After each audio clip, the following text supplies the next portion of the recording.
Alright, hello again mga kabakbak. This is MJ Motovlog and we are here again para i-vlog ang aming tambike. Okay, so ito yung pinakauna naming tambike ng Team MTR Series Pangasinan La Union Bakbakeros. Ayan, so ang huli naming pagkikita kasi ng mga tropa is noong January 29. Ayan, so nag year end ride kami sa Pagudpud Patapat Bridge. Yan, so apat kaming riders noon, si Sir Pop, Sir Christopher, and si Sir Den. So apat kaming bumakbak ng Patapat Bridge. Umalis kami ng umalis ako ng Pangasinan nung mga around 11:30 na kasi sabi ni Mrs. inaantok na siya, so baka mapuyat siya pag umalis ako ng 12:30. So I decided na mag take off na ng 11:30. So dumating naman ako sa Bawang at around 12, and doon nintay na namin si Sir Den. Manggaling pa siya ng Urdaneta.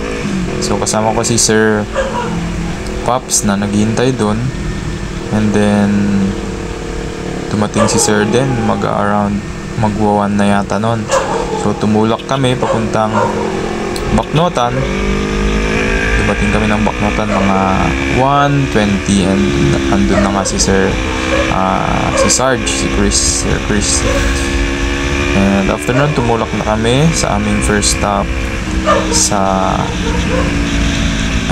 Vigan. So masasabi ko naman sa rides namin sa mga ganong oras kasi hindi nakakapagod yung biyahe dahil nakakapagpatakbo kayo ng medyo bakbak. Medyo bakbak, no? Yan, talagang bakbak talaga kasi malinis naman yung kalsada, tapos meron pang mga long stretches na straight talaga yung madadaanan. So syempre pinauna namin si Sir Pops dahil siya yung may pinakamaliwanag na ilaw. Sumunod naman si Sir Chris and si Sir Den. So nasa likod lang ako palagi ng mga time na yon dahil yun lang, parang feel ko lang talaga na nasa likod ako lagi. So may mga times din na nagbabakbakan kami talaga kapag diretso yung daan. Ubus-ubos din yung aming ubus-ubos silinyador. So at around 3:30 nakarating kami sa Vigan, and nagkape muna kami doon ng aking mga tropa bago kami tumulak sa aming next stop sa Lawag. So nag-gas up muna kami sa Vigan din dahil yung gasolina ko from San Fabian nakarating siya ng Vigan. So hindi ko masabi kung matipid ba or magastos, pero para sa akin matipid na yun kasi almost from Pangasinan kasi San Fabian to Vigan nasa around 200 plus kilometers din yung natakbo namin doon. And pagdating namin sa Vigan, talagang 1 bar na lang natira. So hindi siya nagbi-blink pero 1 bar na lang. So doon kami nag-gas up lahat bago kami tumulak ng Lawag. So from Vigan City, next stop namin is Lawag para mag-gas up ulit sana, pero pagdating kasi namin ng Lawag ng around 5 ay may tig for 4 bars pa naman naiwan sa amin lahat. So diniretso na namin yon hanggang Pagudpud. At around 6 AM naman nasa Pagudpud na kami dun sa ARC. So napaga kami. So from Pangasinan nag-take off kami, ako 11:30. Pinaka main na take off namin na magkakasama is Baknotan at around 1.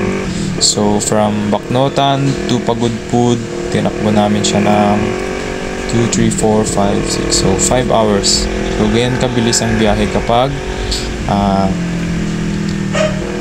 madaling araw. So dyan na rin kami nag-breakfast bago kami tumulak sa Patapat Bridge. So mga alas 8 after namin mag-breakfast, tumulak na kami sa Patapat Bridge. So medyo maulan yung daan doon. takot din mag-banking kahit maganda yung mga twisties doon kasi basa yung daan, so nanghinayang kami doon. Pero syempre safety pa rin ang priority natin, enjoyment ba. Okay, so ayan, picture sa Patapat Bridge, ganyan, konting pahinga. Then yan, tumulak na kami pabalik para dun sa next stop namin na sa windmill.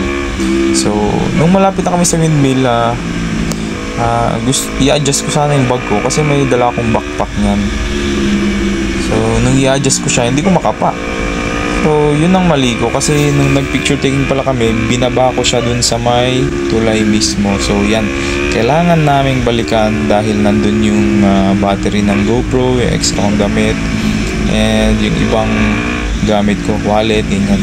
So sobrang kaba namin, sobrang kaba ko especially kasi baka wala na dun. Pero thankfully naman, nakabalik kami and nandun pa yung bag. Okay, daldal ko, no? Andito na kami sa San Jacinto. Ayan, pasingit lang. Tuloy ko yung kwento ko mamaya. Wait lang, singit lang. Talagang napapatingin pa sila kuya, oh.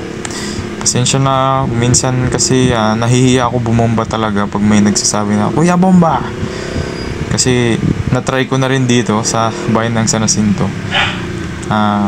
Meron akong hindi na pagbigyan na uy, si ate, oh, kita ate, tumitingin ka, akala mo di ko na, pangiti-ngiti ka pa.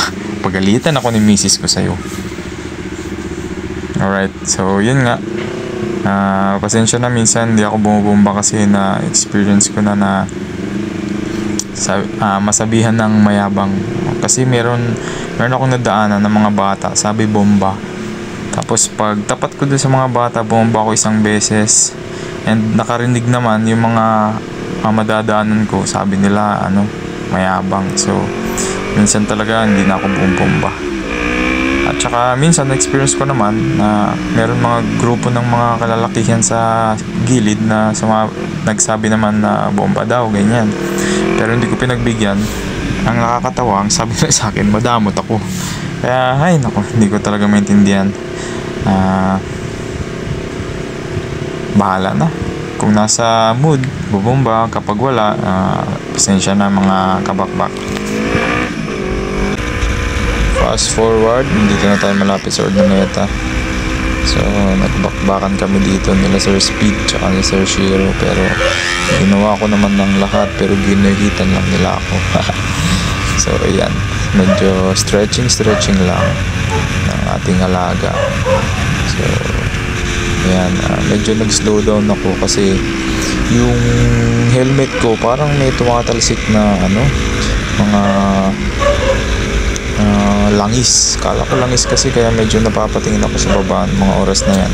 Pero upon reaching naman doon sa destination namin, mga insekto pala. Yun, akala ko talaga langis. So kinabahan din ako ng konti dyan, pero buti na lang insekto lang pala. So kung nagtataka kayo kung bakit may tumatahol na aso habang ako ay nagbo-vlog, voice over lang kasi itong gamit ko ngayon. So nasa bahay na ako, kinikwento ko yung mga nangyari sa amin during our travel papuntang Boss Coffee. And hello, I'm back. Switch on ko na ulit yung camera. Malapit na tayo sa Boss Coffee Urdaneta. So kung saan naghihintay yung mga kasama natin and yung mga bagong mga visitors ba, kumbaga mga bagong muka sa Team Yamaha MTR Series Bakbakero. So shoutout kina Sir Alex, Sir GM, yan, kaparehas ko na V1. So hindi na ako mabubuli ngayon kasi meron na akong kasamang version 1. So ayan, so hintayin lang natin yung mga ibang kasama natin dito at para makapag kape na. Alright, so mamaya ulit.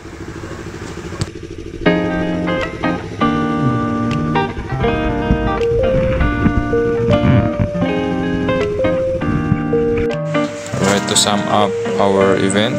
So yan, nagkape kami, nagkwentuhan, and konting pakilala. So yan pala, shoutout kay Sir Willie habang kasi nakikipagkwentuhan, and chill. Hello din kay Sir Tony and kay Sir Speed. So yan po, dyan po magtatapos ang aming tambikes. Sa mga walang grupo o rider na gustong magkagrupo dyan, huwag po kayong mahihiyang sumali sa Yamaha MTR series welcome po kayo, and we hope to meet and see you soon. Pakpakeros, thank you sa inyong participation.